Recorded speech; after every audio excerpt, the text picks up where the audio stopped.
ये जो तस्वीर आपने देखी है, दरअसल ये तस्वीर जलियांवाला बाग की है और अब इसको लेके एक बहुत बड़ा विवाद खड़ा हो गया है। इसी विवाद पर आज हम चर्चा करेंगे। विवाद इस बात को लेकर खड़ा हुआ है कि दरअसल जलियांवाला बाग की जो संवेदनशीलता है उसको एक तरीके से डिस्टॉर्ट करने की कोशिश की जा रही है। इतिहास की जो समझ होनी चाहिए, जो गरिमा होनी चाहिए, उसके साथ खिलवाड़ करने की कोशिश की जा रही है। दरअसल पिछले दिनों जलियांवाला बाग का जीर्णोद्धार किया गया था और उस जीर्णोद्धार के बाद जो बदलाव उसमें आए हैं उसको लेकर इतिहासकार और साथ ही साथ राजनीतिक दल भी काफी नाराज हैं और काफी तल्ख टिप्पणियां इस पर हो रही हैं।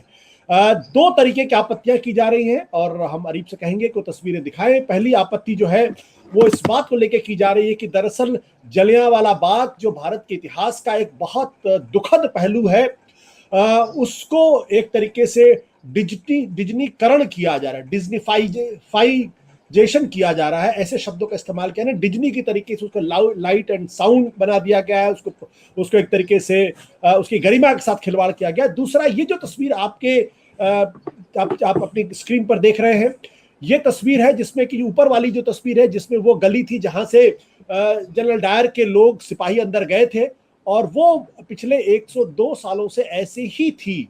लेकिन पिछले दिनों जब इसका जीर्णोद्धार किया गया है तो इस गली को चमचमा दिया गया है और साथ ही साथ इसके दोनों तरफ म्यूरल्स खड़े कर दिए गए हैं। लोगों का कहना है कि दरअसल जो इस गली की जो सैंक्टिटी है, जिससे उसकी भयावहता का अंदाजा लगता है, उसके साथ खिलवाड़ नहीं किया जाना चाहिए। तो लोगों का यह कहना है कि दरअसल कुछ लोगों का यह आरोप है कि दरअसल सरकार ने, और मैं आपको बता दूं कि देश के प्रधानमंत्री नरेंद्र मोदी ने इसका उद्घाटन किया था और उसके बाद से ही यह विवाद पैदा हुआ है। हम सबसे पहले बता दें दरअसल कि जलियांवाला बाग का मामला था क्या, क्योंकि हमारे कुछ दर्शक हो सकते हैं कि शायद उनको पूरे घटनाक्रम का एहसास ना हो। उसके बाद फिर हम इस पर चर्चा करेंगे। दरअसल आज से तकरीबन 102 साल पहले की बात है।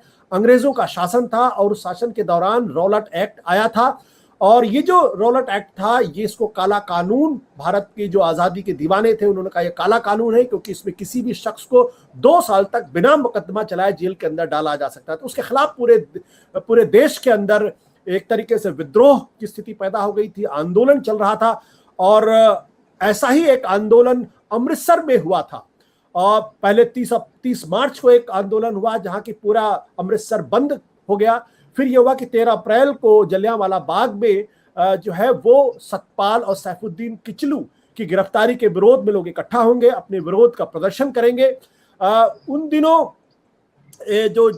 जो जनरल वहां के जो प्रशासक थे, वो ओडायर, उन्होंने मार्शल लॉ लगाने का ऐलान कर दिया था। हालांकि मार्शल लॉ लगाने का ऐलान 11 अप्रैल को हुआ था, लेकिन वो दरअसल 14 अप्रैल को ही सूचना वहां तक आ पाई थी कि लाहौर और अमृतसर में ऐसा है। लेकिन इस बीच जिस तरीके से 30 मार्च को जबरदस्त तरीके से समर्थन मिला था, तो उसको कुचलने के लिए 5 बजे के आसपास वहां का जो ब्रिगेडियर जनरल था माइकल डायर करीब 50 सिपाहियों के साथ उस जलियांवाला बाग में इन्हीं गलियों से होते हुए अंदर घुसा और 5 बजे उसने अंधाधुंध, बिना सोचे समझे, बिना कोई वार्निंग दिए गोली चला दी। और वहां जो निहत्थे लोग थे बेचारे, उनको भागने की जगह नहीं मिली।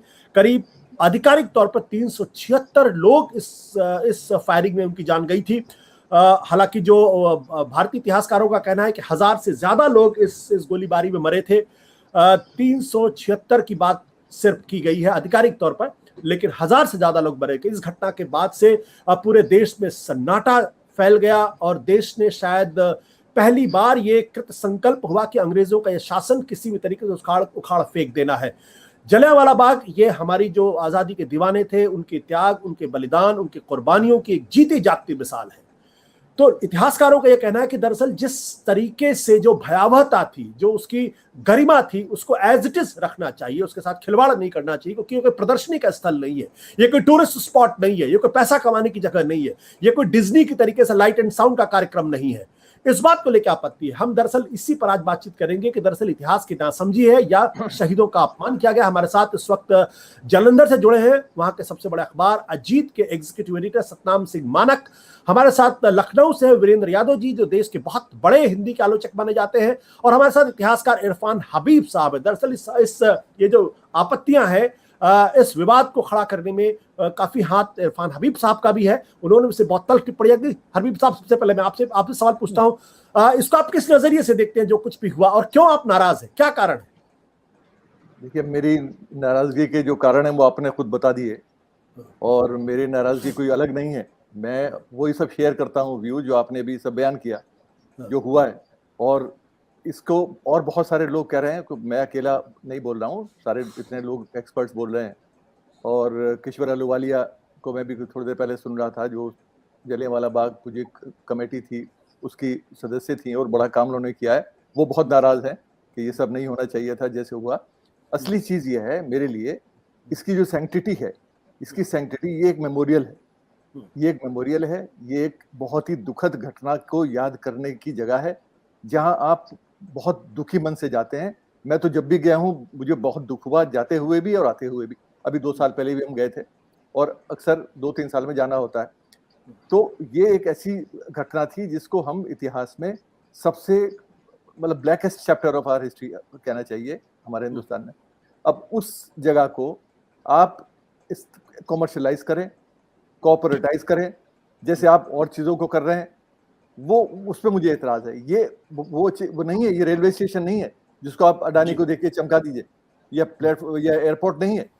ये एक मेमोरियल है जहां आप अपने उन लोगों को याद करते हैं जिन्होंने कुर्बानी दी अपनी जानों की, और नाजायज उनको मारा गया, घेर कर मारा गया अचानक से। तो ये एक बहुत ही दुखद घटना है। अब उसको, उसकी सैंक्टिटी को बनाए रखने के लिए पहली चीज ये थी कि वो रास्ता जिस पर सबको एतराज है, वो पैसेज जिसको हम अपने क्लासेस में पढ़ाते रहे हैं कि वो नैरो पैसेज था, जहां से डायर अंदर गया अपने सिपाहियों को लेकर, और उस रास्ते से निकलने का लोगों को मौका नहीं मिला क्योंकि बहुत पतला रास्ता था और कोई तरीका नहीं था। तो ये एक ऐसा रास्ता था जिसके बारे में जलियांवाला बाग का एक अपना ही एक महत्व था।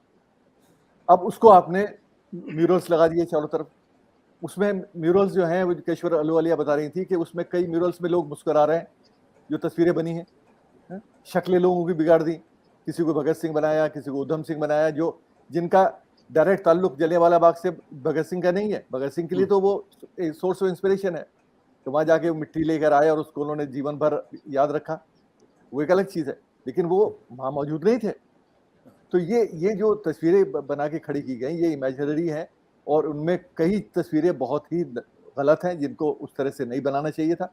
पहली बात तो वहां होना नहीं चाहिए कुछ, मतलब उसमें ये जो शाइन है, जो चमक है, ये एक अननेसेसरी है। इसका होना बहुत ही नाजायज है और उस पूरे सेंटिमेंट से मेल नहीं खाता जो हम लोगों का जलियांवाला बाग के लिए है, हमारे पूरे देशवासियों का। जी। तो इतिहासकार या हेरिटेज वाले सब इसीलिए नाराज हैं, लेखक लोग इसीलिए नाराज हैं। उनको आप कुछ भी करते रहिए। सेंट्रल विस्टा का पूरा प्रोजेक्ट चल रहा है जिससे बहुत लोग नाराज हैं।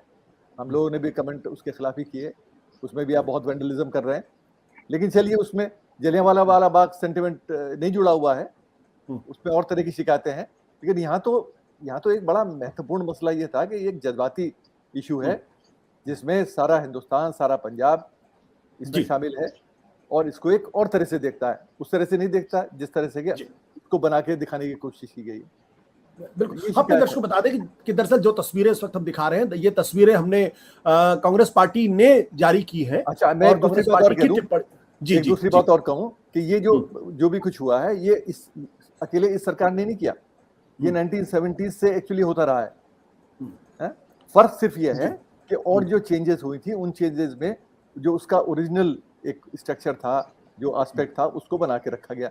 कुछ थोड़ी बहुत लोगों की शिकायतें उस वक्त भी हुई थी, लेकिन ये तब्दीलियां होती रही हैं। ये सरकारों की अपनी एक कमजोरी होती है कि वो कुछ ना कुछ करना चाहती है, लेकिन ये सरकार कुछ ऐसी है जो एक क्रांतिकारी कदम उठाने की कोशिश में रहती है, अपनी छाप छोड़े, जिससे कि लोग याद रखें कि ये उस समय के प्रधानमंत्री ने बनाया था ना।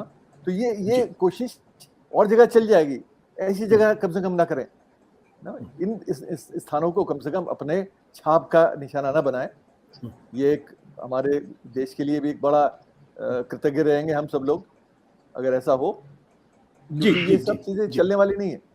सत्य हिंदी का ऐप डाउनलोड करें गूगल प्ले स्टोर पर।